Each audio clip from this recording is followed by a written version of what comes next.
Monsieur le Président, Madame la Ministre, Monsieur le Président de la Commission des lois, Monsieur l'auteur de la proposition de loi, Madame la co-signataire, donc cher Hervé Maurey, chère Françoise Gatel, mes chers collègues, on pourrait problématiser cette proposition de loi autour de la question de savoir si la défense contre l'incendie est un sujet suffisamment grave pour qu'il ne soit confié qu'à ceux qui ont la maîtrise de l'art. Et finalement, cette réflexion que nous allons conduire cet après-midi tourne autour de cette seule question. Cette proposition de loi, examinée cet après-midi, entend répondre à un problème lancinant que les communes, notamment rurales, ne connaissent que trop bien, l'exercice particulièrement complexe de leur mission en matière de défense extérieure contre l'incendie. Les difficultés en la matière sont connues de longue date et elles sont connues de nous tous. La consultation du répertoire des questions écrites de nos collègues députés comme de nos collègues sénateurs corrobore le sentiment qu'un État historiquement velléitaire en la matière, des sollicitations restées lettres mortes en promesses de réformes non tenues, le sujet a trop longtemps constitué un irritant pour les maires des zones rurales. Si aujourd'hui la passivité et l'inertie de l'État en la matière ne semblent plus de mise, nous le devons tout particulièrement à notre collègue Hervé Maurey, très mobilisé et de manière constante pour la défense des intérêts des communes rurales sur ce sujet, co-auteur d'un rapport en 2021 avec notre collègue Franck Montaugé et auteur d'une proposition de loi qu'il nous revient d'examiner cet après-midi. Le cadre juridique applicable à ces missions avait pourtant été largement revisité par la loi Warsmann en 2011. Pour mémoire, ce cadre prévoit une hiérarchie des normes entre plusieurs documents dont le règlement départemental de défense extérieure contre l'incendie, le RDDECI. Pardon, mes chers collègues, il y aura des acronymes cet après-midi. Et ce règlement départemental en constitue le nœud. Ces règlements départementaux, établis en concertation avec les maires et arrêtés par le préfet de département, après avis du conseil d'administration du SDIS, doivent tenir compte d'un référentiel national, le RNDECI, et s'imposent aux communes dont les arrêtés et éventuels schémas en matière de DECI doivent être conformes au règlement départemental. Outre le délai jugé excessif de mise en application de cette réforme, les difficultés des communes n'ont pas trouvé de solution définitive dans cette réforme. Et comme l'a relevé Hervé Maurey comme l'ont relevé Hervé Maurey et Franck Montaugé dans leur rapport de 2021, ces difficultés sont de 4 ordres. Premièrement, la concertation est jugée, allez, disons le mot, inégale. La concertation à l'égard des élus dans l'élaboration des règlements départementaux.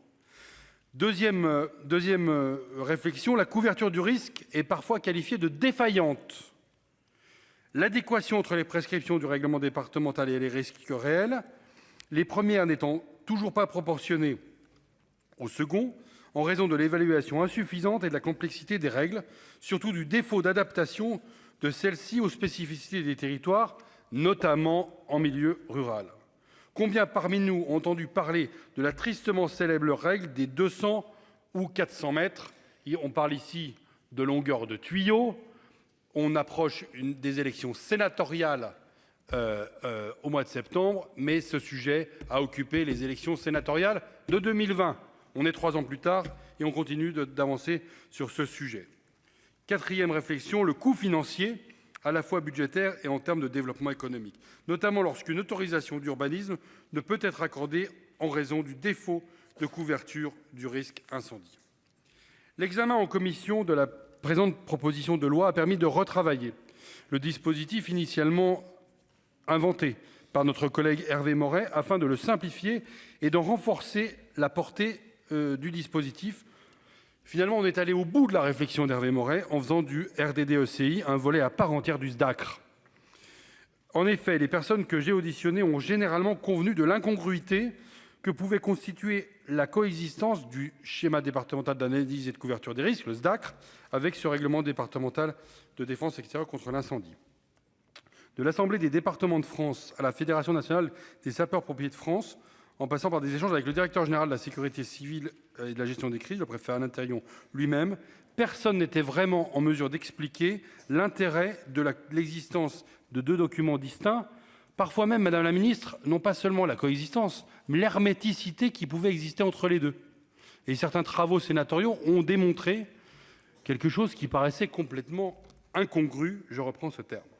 Tout porte ainsi à croire que la défense extérieure contre l'incendie constitue le parent pauvre de l'organisation des moyens de lutte contre l'incendie.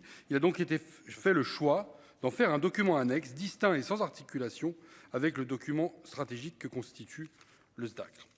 Or, il me semble que la prise en compte des moyens et des difficultés rencontrées par les communes en matière de défense extérieure contre l'incendie doit justement constituer un élément de la stratégie des SDIS. On verra tout à l'heure dans les amendements, mais a fortiori avec les changements climatiques que nous connaissons et a fortiori avec ces incendies importants que nous connaissons dans beaucoup de départements, même dans des départements qui n'étaient pas exposés jusqu'alors.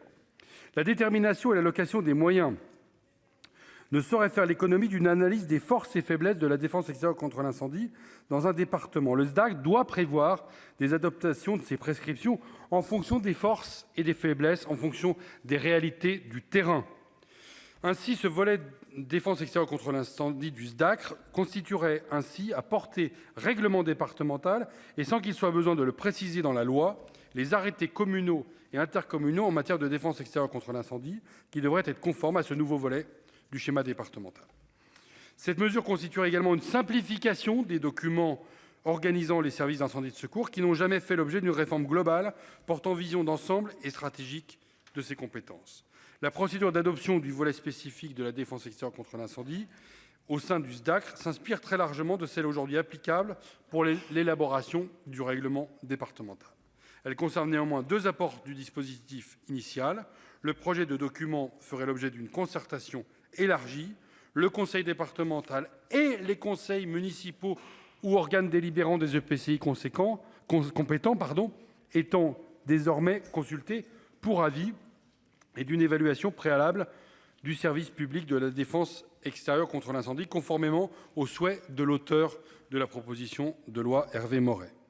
Le principe d'une révision concomitante du SDACR et de son volet relatif à la défense extérieure contre l'incendie serait également conservé. Ce dispositif a été harmonieusement complété par un amendement de notre collègue Hervé Maurey que nous avons repris en commission lors de son examen, tendant à créer une commission départementale de suivi de la défense extérieure contre l'incendie. Constituée d'élus, elle aurait pour mission, d'une part, de procéder à l'évaluation régulière de l'état de la couverture des risques au regard des points d'eau situés sur le territoire, dont elle ferait état dans un rapport annuel, et d'autre part, de formuler toute proposition d'évolution qu'elle jugerait pertinente. Cette piste d'évolution, évoquée par la Direction générale dans un rapport de juin 2022, me paraît consensuelle et permettrait aux élus de disposer d'un espace d'écoute et de dialogue avec le service départemental d'incendie et de secours. Nous avons tellement été attentifs à cette proposition d'Hervé Maurey que nous avons même prévu une incompatibilité entre les élus siégeant dans la commission de défense contre l'incendie et ceux qui siègent au sein du conseil d'administration du SDIS, pour bien qu'on ait un dialogue éclairé entre d'un côté les maires de communes, notamment rurales, et d'un autre côté ceux qui, dans le département, sont en charge de la lutte contre l'incendie au sein du conseil d'administration des services d'incendie et de secours. Nous avons enfin prévu que le rapport annuel de cette commission puisse faire fonction, sur décision du conseil d'administration du SDIS, d'évaluation préalable du service public de la défense extérieure contre l'incendie l'année précédant la révision du SDACR. Cette modification me paraît de nature à renforcer la place de cette commission qui pourrait se voir attribuer un rôle majeur dans l'élaboration du volet défense extérieure contre l'incendie du SDACR.